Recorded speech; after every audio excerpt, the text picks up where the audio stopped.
കൂട്ടുകാർ ഏറ്റവും പ്രധാനപ്പെട്ട 3 കറണ്ട് അഫയർ നോക്കിയാലോ.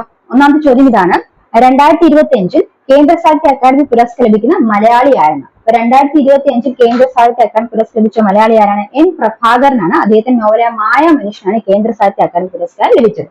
ഇനി 2025 പഠിച്ചപ്പോൾ അതുപോലെ 2024 കൂടെ മനസ്സിലാക്കണം. അപ്പൊ 2024 കേന്ദ്ര സാഹിത്യ പുരസ്കാരം ലഭിക്കുന്ന മലയാളി ആരാണെന്ന് ചോദിച്ചാല് K ജയകുമാറാണ്.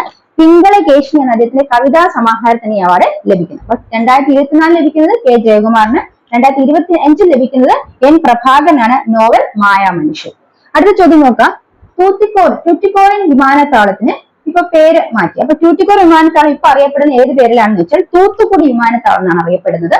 ഇനി ഈ വിമാനത്താവളം നിലവിൽ വന്നത് 1992 അത് അന്ന് ഉദ്ഘാടനം ചെയ്ത് അന്നത്തെ മുഖ്യമന്ത്രിയായ ജയലളിതയാണ്. അടുത്ത ചോദ്യം, നിഷ്ക്രിയ ദയാവധം നടപ്പിലാക്കിയ രാജ്യത്ത് ആദ്യമായിട്ട് സുപ്രീം കോടതി നിഷ്ക്രിയ ദയാവധം, അതായത് പാസീവ് യൂത്തനേഷ്യ എന്നാണ് അറിയപ്പെടുന്നത്. നിഷ്ക്രിയ ദയാവധം അത് നടപ്പിലാക്കിയത് അല്ലെങ്കിൽ അത് അനുവദിച്ചത് ആർക്കാണ്? രാജ്യത്ത് ആദ്യമായി സുപ്രീം കോടതി നിഷ്ക്രിയ ദയാവധം അനുവദിച്ച ആർക്കാണ്? ഹരീഷ് റാണയ്ക്കാണ്. അപ്പൊ ഡൽഹി സ്വദേശി ഹരീഷ് റാണയ്ക്കാണ് രാജ്യത്ത് ആദ്യമായിട്ട് സുപ്രീം കോടതി നിഷ്ക്രിയ ദയാവധം അനുവദിച്ചത്. എന്താണ് പാസീവ് യൂത്തനേഷ്യ എന്നാണ് നിഷ്ക്രിയ ദയാവധത്തിന്റെ പേര്. പാസീവ് യൂത്തനേഷ്യ എന്ന് പറഞ്ഞാൽ യൂത്തനേഷ്യ എന്ന വാക്കിന് ഗ്രീക്ക് പദത്തിനർത്ഥം നല്ല മരണം എന്നാണ്.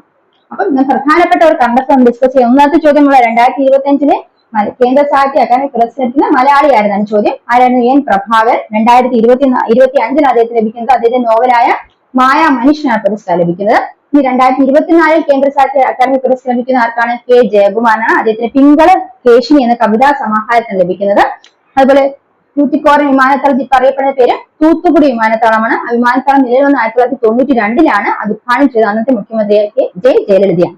അതുപോലെ തന്നെ രാജ്യത്ത് ആദ്യമേ സുപ്രീം കോടതി നിഷ്ക്രിയ ദയാവധം അനുവദിച്ചു. അത് അനുവദിച്ചത് ആർക്കാണെന്ന് ചോദിച്ചാൽ ഡൽഹി സ്വദേശിയായ ഹരീഷ് റാണയ്ക്കാണ്. അപ്പൊ ഈ നിഷ്ക്രിയ ദയാവധം എന്ന് പറഞ്ഞാൽ പാസീവ് യൂത്തനേഷ്യ എന്നാണ്. യൂത്തനേഷ്യ എന്ന് പറയുന്ന വാക്ക് ഗ്രീക്ക് പദമാണ്. അതിന്റെ അർത്ഥം നല്ല മരണം എന്നാണ്. അപ്പൊ പ്രധാനപ്പെട്ട ഈ കറണ്ട് അഫയേഴ്സ് പഠിച്ചു വെച്ചോളൂ. തീർച്ചയായും എക്സാംസിന് യൂസ്ഫുൾ ആകും. അപ്പൊ നമുക്ക് അടുത്ത ക്ലാസ്സിൽ മറ്റു പല ഫാക്ട്സുമായി കണ്ടുമുട്ടാം. തീർച്ചയായും ഇതിന്റെ ചാനൽ സബ്സ്ക്രൈബ് ചെയ്തോളൂ.